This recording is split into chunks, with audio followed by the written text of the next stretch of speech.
All right, on this episode of Bowks Talking Bouts, very excited to be speaking to an individual who is part of PFL's 2025 World Tournament and going to be taking part in the lightweight division April the 18th. We have Gadzhi Rabadanov taking on Marc Diakiese, and great having Marc on Bowks Talking Bouts today. How are you doing, man?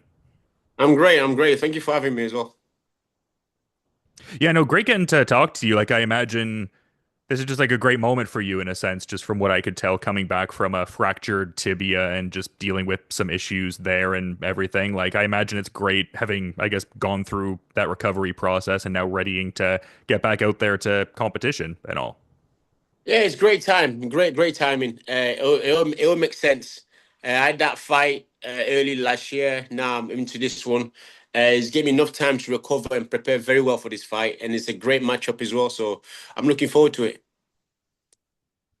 Yeah, and it's kind of an interesting landscape because you've kind of been, I guess, on that, PFL radar for a bit. And I guess just even the context that this, I guess, was discussed in circa July of last year, like you were kind of discussing, I guess, your methodology for that kind of structure that they had for their tournament that was more, I guess, driven by points and the matchups were kind of determined like that. And now they're kind of adopting that more like straight ahead bracket and that single elimination tournament style. Like, what are your thoughts on that shift in terms of their tournament methodology there? For me, I think it's great. It reminds me similar to like a Bella from Grand Prix tournament. Uh, the other one's good, but I don't like the fight. You could fight, and next minute you find the same person that you fought already, because somebody getting injured, they come back in. So this one is for me, it just makes sense. I beat a guy out and know who's next on the line. So I've got my eyes on the people who I could be fighting. So it makes it things a little bit easier. Yeah, because I feel like with the point structure, like I get the whole incentive of whatever you get a finish, you get X amount of points, but it probably makes it a bit unclear for fighters in terms of, I guess, like who they would prepare for subsequent to that. So Yeah. yeah, it seems more clearly defined. It's random. And plus, let's be honest, this is not football.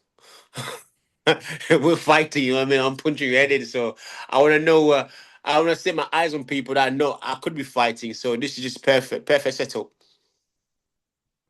Yeah, and in terms of a perfect setup, like I'm curious as to why PFL seemed like, I guess, such a good fit. I mean, a great organization for sure, but coming off of a victory, I think some people maybe thought you were going to maybe pursue like re-signing with the UFC. Like, what was it about PFL that seemed so enticing to kind of make that jump over? For me, it's just like, I mean, I know people, like I said before, I know people who's in PFL already, like Francis. I know other guys that been Sadibu, Aspi, like a lot of guys that been in PFL for years, and I know just the way my career was going, like the same things I wasn't happy with the way things was going, and the PFL looked like they were very excited to have me, and the treatment it was better. As a fighter, I want to feel like I want to fight, and they made it like for me where I know I'll be active, I'll be getting fights, and but it's happy to have me to put me out there and perform. So, and that, as a fighter now, I'm at that stage in my career. I'm happy to do that. Yeah, and you mentioned Francis and Ngannou. It seems like you guys have maybe like a bit of rapport with each other, if I could say that, because I believe it was around the victory that you had circa March 2022, I believe, where Francis and Ngannou gave you a shout out and congratulated you on the performance. Like, what is your, I guess, relationship with Francis and Ngannou, if there is one? Francis is just a very nice human being. I've known him for a long time. Like before, he'd come and even when I was fighting in London, he'd come get a flight all the way from Vegas, come and watch me.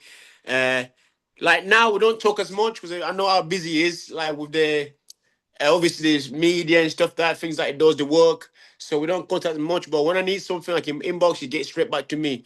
But I feel like when I go Vegas, he trains at extreme, so I'm always like to get advice, hear from him, and he told me like obviously you know where my career is going, how things are going, and PFL will be a great suit for me. So we talk that way in that sense. It just got me to understand how this works, and for me, it fitting in perfect with my career and what I do. Yeah, and I know you were saying he's like a really busy guy, and maybe the back and forth isn't necessarily as frequent as maybe it was at one point. But I guess just even from the perspective of like an observer or someone who's into the fight scene, like what do you, I guess, think is next for Francis? It seems like he's talking about boxing a fair bit as like the next step. Like, do you have any kind of thoughts as to what could be next for Ngannou potentially? For me, I honestly feel like he's done everything. So right now, it's him. I mean, I could say get much money as you can, but he's got that. He's done all that. You know what I mean? So for me, he can do whatever he wants right now. He's in a great position. He's part of PFL Africa. He can bring up a lot of younger guys, a lot of prospects in Africa. So he has a lot to offer in this. Even when he retires, he still has a lot to offer in the sport. So he can really do what he wants. Yeah, just while, kind of being on the topic, because I mentioned that he congratulated you on X when you had that March 2022 victory inside the octagon. But I also noticed Dustin Poirier was kind of tipping the cap to you. Like, it seems like he's thinking about maybe having like one more kind of send off fight and whatnot. Like, what do you, I guess, think in that kind of regard? Like, is there a certain opponent that you think would make a great deal of sense for what would seem to be a send off? I think he's also wanting to fight in Louisiana. I'm hearing some rumblings of that. But like, in terms of the opponent, do you have any thoughts on that? The opponent, I don't know. For me, I feel like Dustin, especially Dustin, has been a lot of wars, and he's at that age, he's done everything, you know. So they should give him a nice fight to send him off because I feel he's gave his time, he's gave his body, his soul to this sport. So they should give him a nice send off. A fight that he will perform, but a fight that would make people remember him. Do you know what I mean? For me, maybe I don't know. To Poirier, that'd be a good fight for him. Because I think Dustin's a dog. It still has it in him. It just maybe wanting to retire, but he has a lot of mileage in him still. So I think maybe Tuporia, probably that. That'd be a good fight. Because I've heard he's coming up to a lightweight. That'd be a good fight for Dustin. You know what I mean? If McGregor, no, he's fought McGregor twice, so it's for everybody really. I can't see any fight I could think of really. No. Yeah, I mean, I feel like it would be kind of in line with what you're saying, though. Like maybe someone who also has like a similar level of cachet or name Yeah. value, for lack of a better way to phrase it. Uh huh. Not trying to give him to the young lions, trying to just frame off. No, give him to somebody, respect his name, if anything. Yeah, I mean, maybe even like a Nate Diaz fight. I saw he was entertaining maybe an openness to go back to the UFC for certain big fights. I feel Nate, like that could, yeah. Nate, Nate Diaz. Yeah, I feel like he's kind of like bantered around about maybe coming Yeah, back to well, the UFC. I feel like that's an easy fight for Dustin. Not to be rude to Nate, I feel that's an easy fight for Dustin. Yeah, yeah. Who has he fought Michael Chandler? Yeah, yeah, Poirier and Chandler did fight. Yeah, I believe that was They November did. 2022, if memory serves, or it could be, yeah, no, I think it was 22. Yeah. Yeah. So is that a lot? Is that all the names already? Maybe Diaz. It makes sense. Yeah. Is that a lot of all the names he could fight? Everybody could name his fought them. So. For me, there's nothing really left for him. Just give him a nice send-up fight, to finish his career off. Yeah, you mentioned Michael Chandler. I believe I'd seen you had a tweet around the time where Chandler had scored that knockout over Tony Ferguson and had kind of put out some thoughts on that. Like, what do you think about, I guess, the Tony Ferguson fight coming up with Dylan Dennis there in GFL? It seems like a curious matchup. I'll be honest, I've not really paid attention. I've been busy with my guy I'm fighting. I've not really paid attention. I've not heard much about this new promotion. I've seen a couple of matchups, but I've not really paid attention to matchups, if it makes sense. No, for sure. Yeah, you'd be very locked into this challenge, and understandably so. To that point, like, what are your thoughts on Gadzhi Rabadanov's general skill set and resume from what you've seen? Great opponent, great wrestler, striker, he's all rounder. Uh, Comes from a great team. And that's why one of the reasons I'm really looking forward to fighting him, just because of what team he's coming from. I know we look up to it. He's a top name for them. He won the PFL last tournament. For me, just it's a great opponent, good opportunity for me to really showcase my skills. Yeah, like, do you feel like, I mean, you mentioned the point of him coming off of that tournament title against Brent Primus that he garnered. Like, is this like one of the best ways to, I guess, really get that momentum going right from the rip, just fighting the tournament champion from the previous season? Uh, for me, I don't know. To be honest, for me, it was a great fight. He won, but I don't believe he's fought the caliber of the type of fighter I am. Like, don't get me wrong, Brent Primus is it was 39 now, so it's a bit slow the timing. Where I feel like we're the same, but I'm a lot faster than him. Uh, he's a great wrestler, but I can wrestle also. And I have great gas tank, which I haven't seen him being tested. I haven't seen anyone push him to a pace where he needs to be tested, and I feel like I bring that.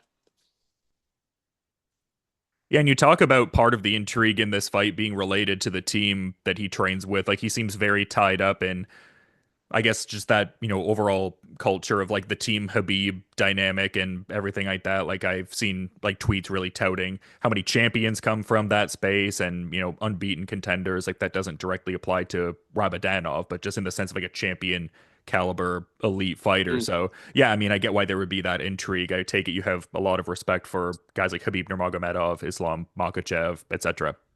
Yeah, but I mean, it's great. Yeah, I've a lot of respect for them for what they're doing. But for me, I see fights a fight, and they all know Khabib. Khabib might be a little bit different, but all of them Khabib.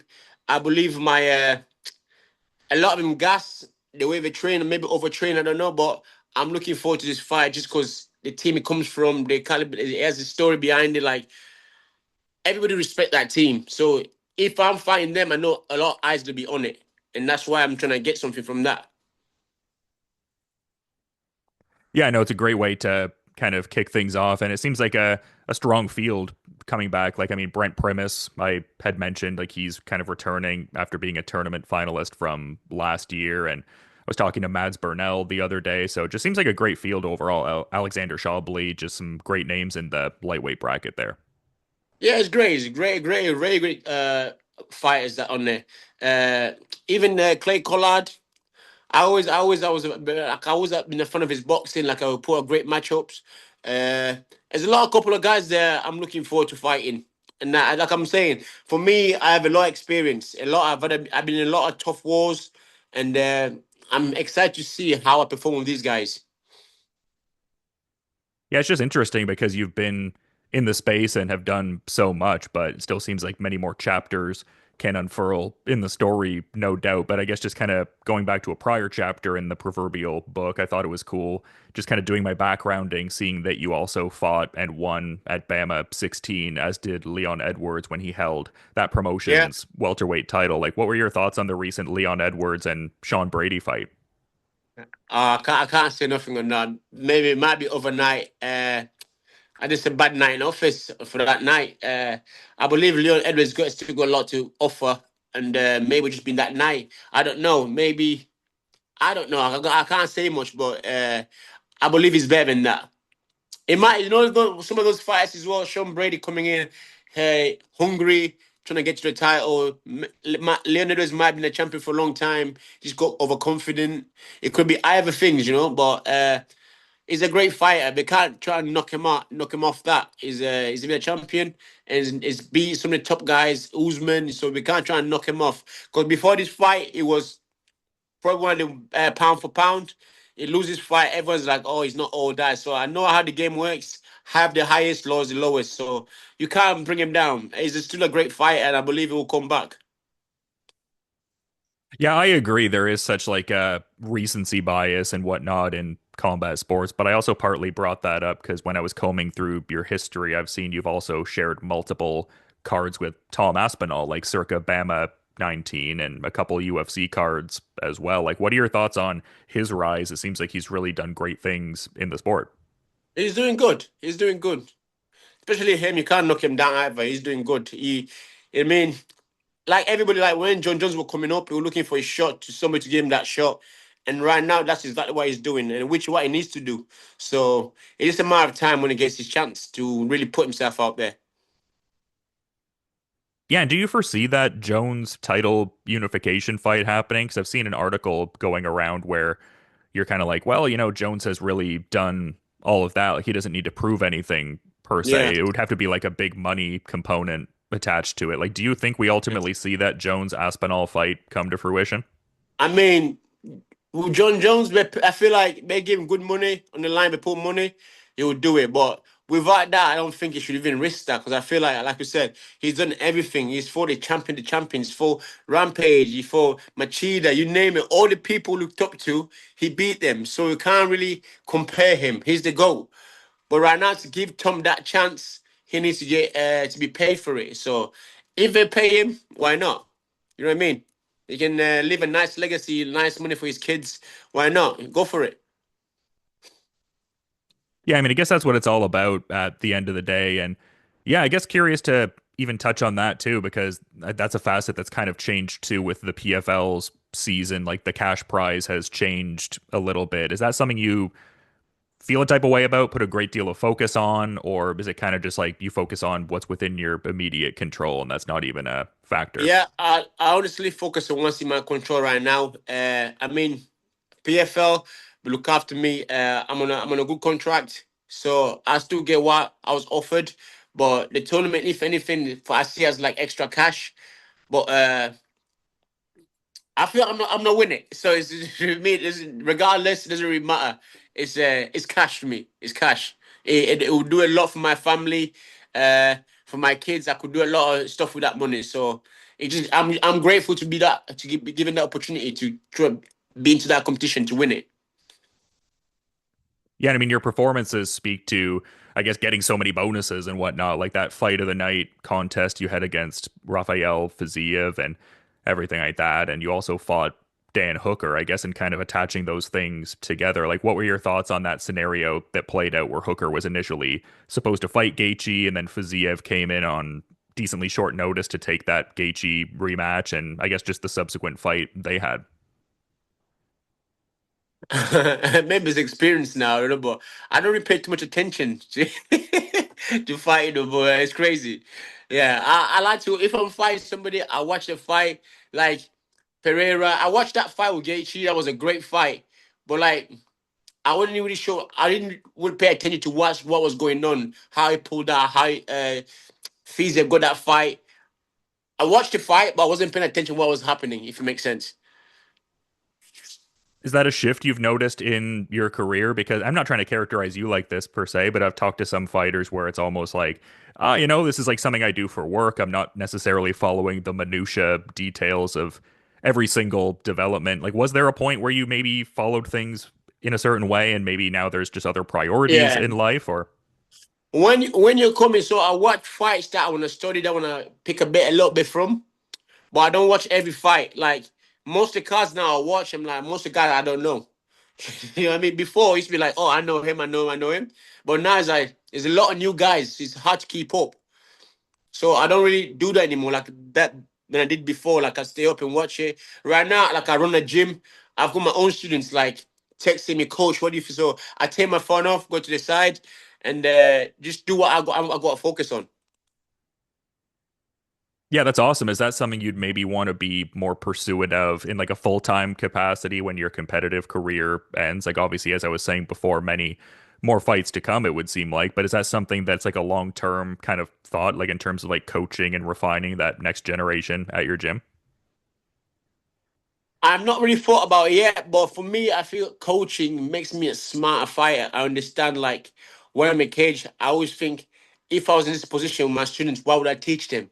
So it makes me a little bit smart on that side, and that's why I coach. Just to because I'm not a full time coach. I coach maybe twice a week, and I've got other coaches involved. But it just for that side to get to really understand my own game, it teaches me a lot. So that's why I coach. But I've not really what you're saying that I've not really thought about it yet. But maybe it's something there because I do really enjoy it. I do the the feedback when you get when you take someone to a fight, you help them cut weight, you get them to win. The feeling that they get, you see in their eyes, is the best feeling. Yeah, absolutely. And I guess I'm kind of breaking the fourth wall here a little bit. I just want to be mindful of your time, though. Do you have an interview after this that you need to get to? I'm just trying to figure out how to kind of conduct No, things just from here on training. out. Next training. And Okay, just literally, yeah. yeah, wake up. What I've done today, woke up, trained at 7, Came back, ate my breakfast, slept. Now I've done a couple of interviews. While we're talking, I'm cooking. As soon as I finish, eat, back to training. No, that's great. I just wanted to be mindful of your schedule and No, it's whoever all good. might be. Yeah, yeah. I guess to the point of training, though, I saw a bit of a gem from a few years ago. I think it was like September 2021, if memory serves, but it was a picture of you with Hamzat Chimaev. Like, what was that whole experience like? He's also done some great things, it seems like. Yeah. But like I was saying, the guy I'm fighting, he's come from that side. It's tough guys. I train with Kamza in Sweden. He's a tough guy. And I learned a lot from him. So I know like a lot of Dagestani Chechen guys, if you allow them to break you when it comes to wrestling, you will break. And I learned that from people like Kamza. So that's why I'm very confident with my wrestling going out there and really saying we're gonna fight. Just experience. I mean, the way he trains, I pick a lot. I picked up a few things that they do that I put in my training, knowing that if I step in there, I'll be okay. Yeah, because that seems like the biggest, I guess, development in your overall game. Because I felt like some of the discourse that people had for a bit was centric on your striking ability, which, like, obviously a lot to talk about there. But it seems like there's much more discourse around your wrestling ability and just like the grappling skills in the last number of years. I would think that would be a satisfying kind of thing to see anecdotally, although maybe you're not paying attention to that discourse based on what we were talking about before. Yeah, no, no, I'm not really paying attention. I'm literally a martial artist. I'm doing things that I enjoy, and I'm seeing my evolvement in the game, how I'm changing, how I'm transforming, and it's about merging all together. And I'm very confident what I'm doing with myself. Like I'm at that age as well. I feel very confident with my skills, just because through my experience, through who I faced, and my grappling skills before I didn't believe in as much. Now I'm able. Everyone's saying I'm a wrestler, I'm a grappler. So it's like it's crazy to even hear that. So it's like for me, it's everything just coming together, and it's about getting to that stage and showing everything. Yeah, because like I was saying, you've already done so much in your career and you're still a younger individual. Like you definitely have a few more years in you. So it's cool that you're in that, I guess, perfect confluence of that, like more, I guess, refined veteran experience, but still having like the physical wherewithal to implement it properly, if that makes sense. Yeah, 100%. Yeah, no, it's awesome, man. And I've been a fan of your fights for a while now, so great getting to have you on. And I appreciate you, coming on and giving such great insights. But I do want to let you eat and get on with your day. So is there a final parting No, thought you might thank want to you. add as No, we're thank you for having me. Thank you. Yeah, no, it was great getting to talk, man. I always try to give the guests the floor if they had a thought they wanted to add, but I mean, sometimes people, don't have anything they want to put out there in particular. I guess we covered a fair bit of territory, I suppose. Yeah, we're good. But yeah, again, to reiterate, thanks so much for coming on Bowks Talking Bouts, Mark. I'm excited for Yeah, this fight with Gadzhi Rabadanov, and people can check that out on April the 18th. Should be a great PFL 2025 World Tournament. And yeah, I'll be peeping that when it happens. But until then, you have a good rest of your day, man. Thank you. thank you. You too.